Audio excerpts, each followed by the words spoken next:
Have you ever looked up at the moon on a clear night and thought, wait, did people actually walk up there? Like actual human beings in spacesuits on that thing? Because some people say yes, absolutely, it happened. And other people say, no way, the whole thing was fake. It was filmed in a secret studio. The government lied to the entire world. And honestly, the way those people explain it, it doesn't sound completely crazy at first. So today, we're going to go through all of it. The claims, the evidence, the theories, and the truth.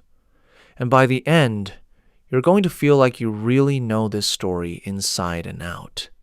Let's start with the conspiracy side, because that's the fun part, right?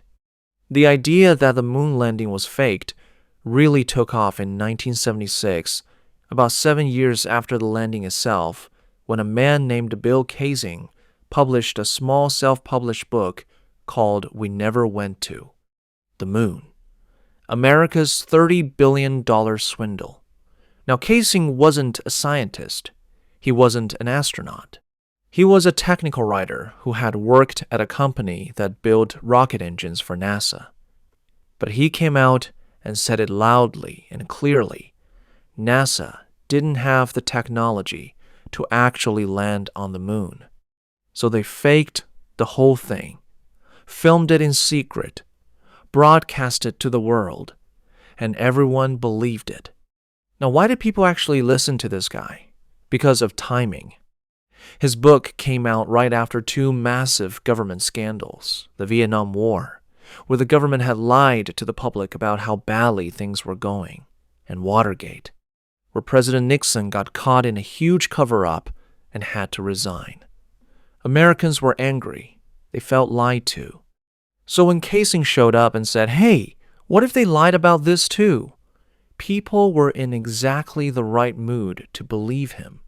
The book wasn't scientifically solid, but it didn't need to be. It just needed to feel possible. And in that moment, it did. Then, over the years, more people jumped in with more specific claims.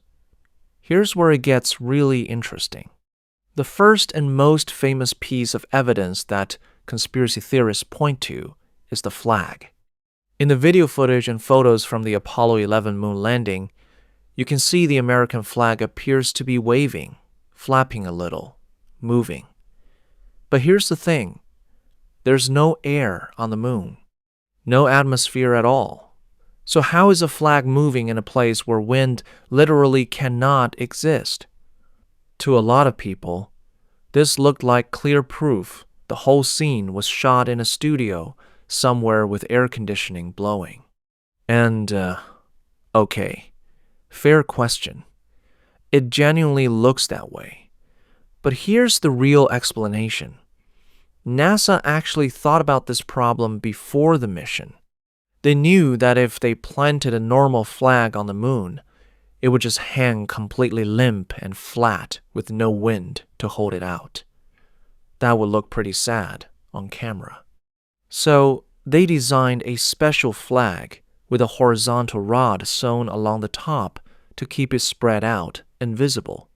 When Buzz Aldrin was pushing the flagpole into the ground and twisting it to get it in deep enough, that motion made the flag swing back and forth.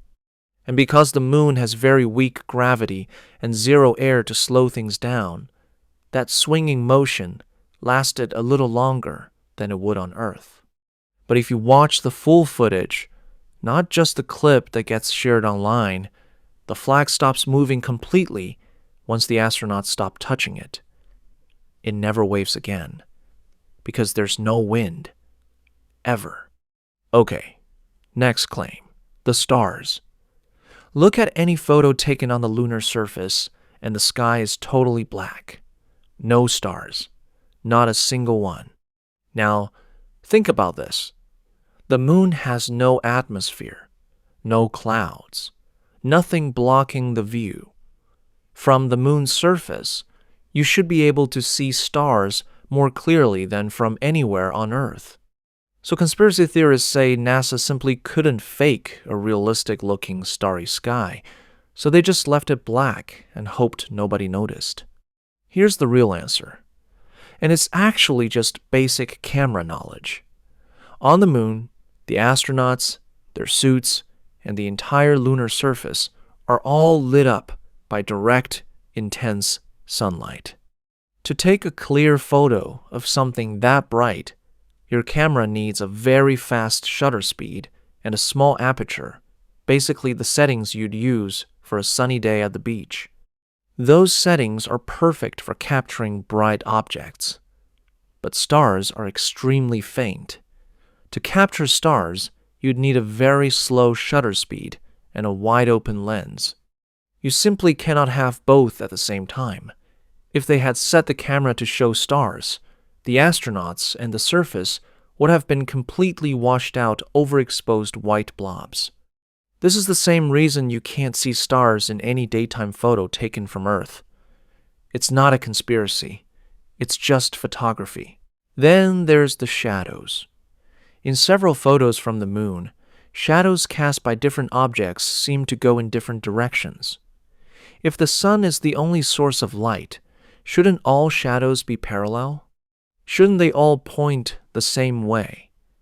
Conspiracy theorists say the uneven shadow directions prove there were multiple studio lights being used. But here's the thing. The moon's surface is not flat. It's covered in hills, slopes, small craters, bumps, and dips. When you photograph shadows on uneven ground from a single light source, the shadows follow the shape of the ground they fall on.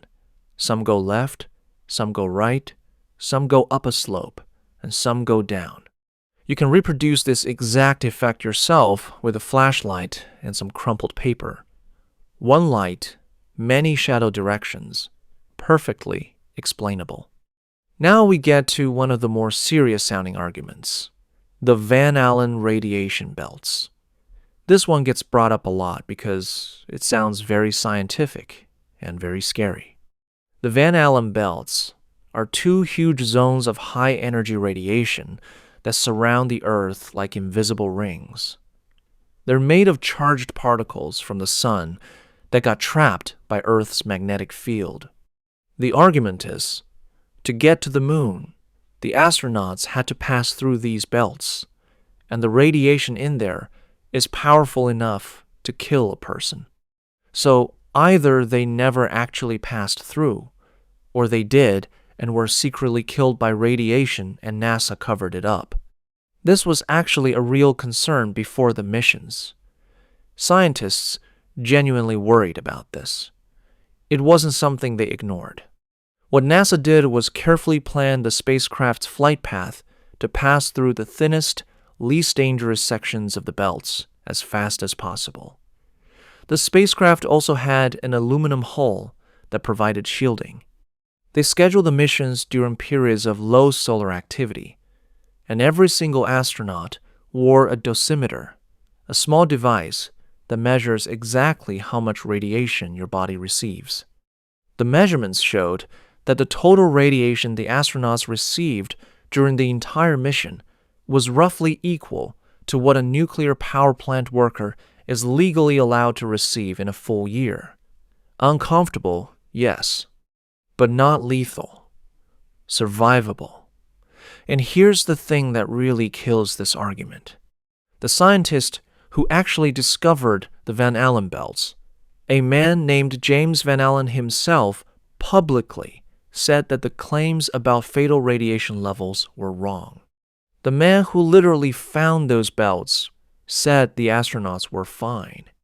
Now here is the one that people absolutely love to talk about, the Stanley Kubrick theory. Stanley Kubrick was one of the most talented and technically brilliant film directors who ever lived. In 1968, just 1 year before the moon landing, he released a movie called 2001, A Space Odyssey, and it was stunning. The way space looked in that film was so realistic, so detailed, so beautiful, it was unlike anything audiences had ever seen. So the theory goes, NASA hired Kubrick to secretly direct fake moon landing footage in a studio.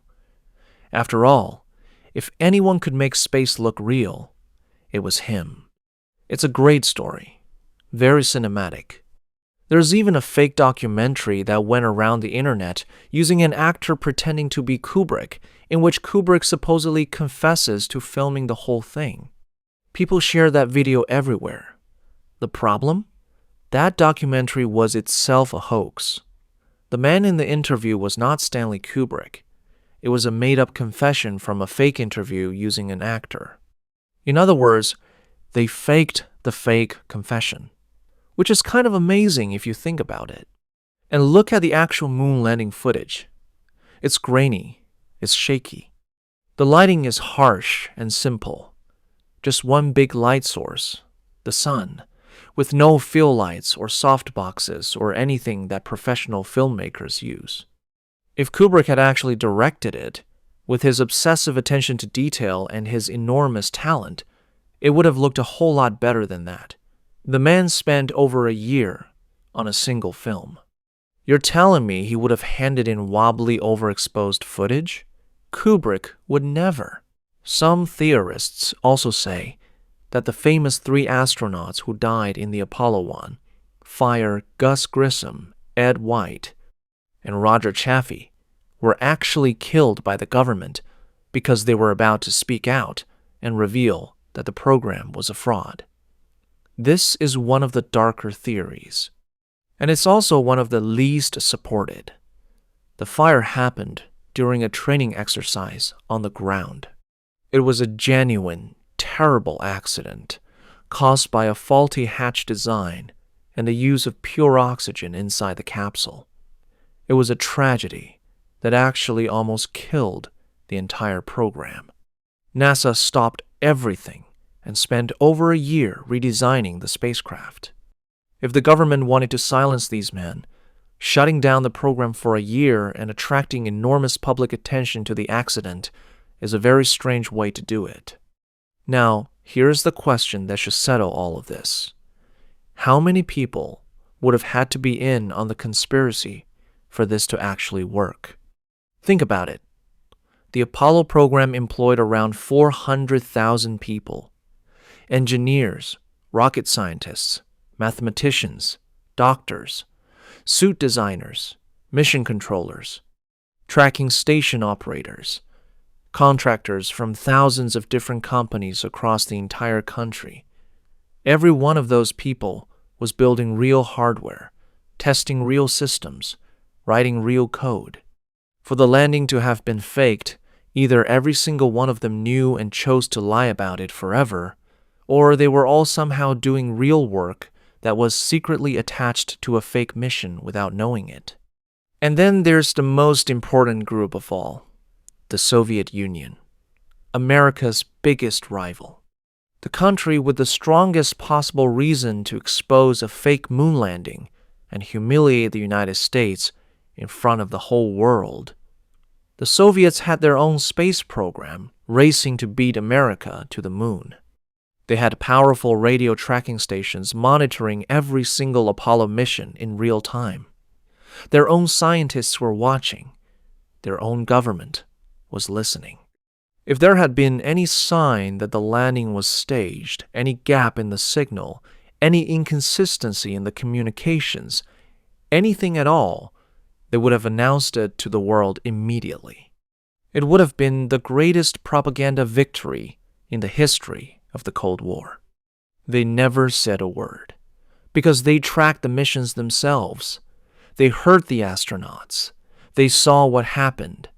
They lost the race, and they had to accept it. Even England's Jodrell Bank Observatory, completely independent, civilian-run, no connection to NASA whatsoever, was tracking Eagle's descent to the lunar surface in real time and recording the transmissions. They had absolutely no reason to cover anything up for America. They were just scientists with a telescope, and they heard it happen. And here's the physical evidence that is still there right now, today. that anyone can verify. The Apollo astronauts left behind special mirrors on the moon's surface called retroreflectors. These are devices designed to bounce laser light straight back to its source. Scientists from observatories in France, Texas, and New Mexico regularly fire powerful lasers at the moon and receive the signal back from those exact reflectors. You cannot bounce a laser off plain lunar soil and get that kind of precise, consistent return. Someone had to physically go there and place those devices on the surface. And they're still working right now, in 2025, more than 50 years later. In 2009, NASA launched a spacecraft called the Lunar Reconnaissance Orbiter. It flew low over the moon and photographed all 6 Apollo landing sites. The images showed the descent stages of the lunar modules still sitting right where they were left. The tracks of the lunar rovers are visible. Even the footpaths the astronauts walked are preserved in the moon's dust, unchanged after all these years because there's no wind or rain on the moon to erase them. Spacecraft from China, Japan, and India have also independently photographed those same landing sites and confirmed what's there. These are not American spacecraft. These countries had no reason to protect an American conspiracy. And then there are the moon rocks. The Apollo missions brought back over 800 pounds of rocks and soil from the lunar surface. These samples have been studied by scientists in independent laboratories all over the world for more than 5 decades. They contain minerals and crystal structures that simply do not exist in any rock found on Earth. There is no natural geological process on our planet that produces these specific types of rock. They came from somewhere else. They came from the moon. So why do people still believe the conspiracy? Why does this theory refuse to die, even with all this evidence? Psychologists who study these kinds of beliefs say that it's actually not really about the moon. It's about trust. When people feel like they can't trust their government, when they feel like institutions have lied to them before and governments have lied, many times it becomes very easy to look at something big and successful and think, there must be something they're hiding. The bigger and more impressive the achievement, the more suspicious it can feel.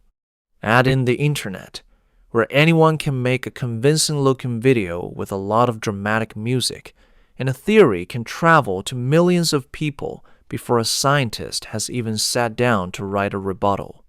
But here's the key difference with the moon landing. You don't have to trust the government to believe it happened. You don't have to take NASA's word for it.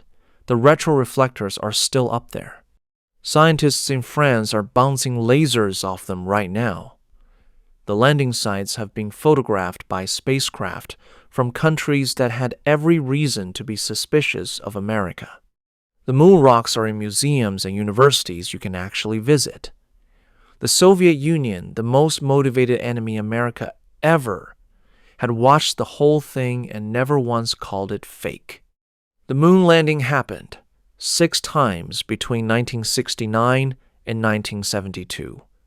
12 American astronauts walked on the surface of another world. They went there because 2 countries were locked in the most intense competition in history, because a young president made a promise that seemed almost impossible, and because nearly 500,000 people spent 8 years making sure it came true. And if you still don't believe it, just step outside on a clear night, look up at the moon, and know that somewhere up there, in the quiet dust of the Sea of Tranquility, there's a laser reflector pointing right back at Earth, ready for anyone to ping it, waiting patiently. Proof, just sitting there in the dark.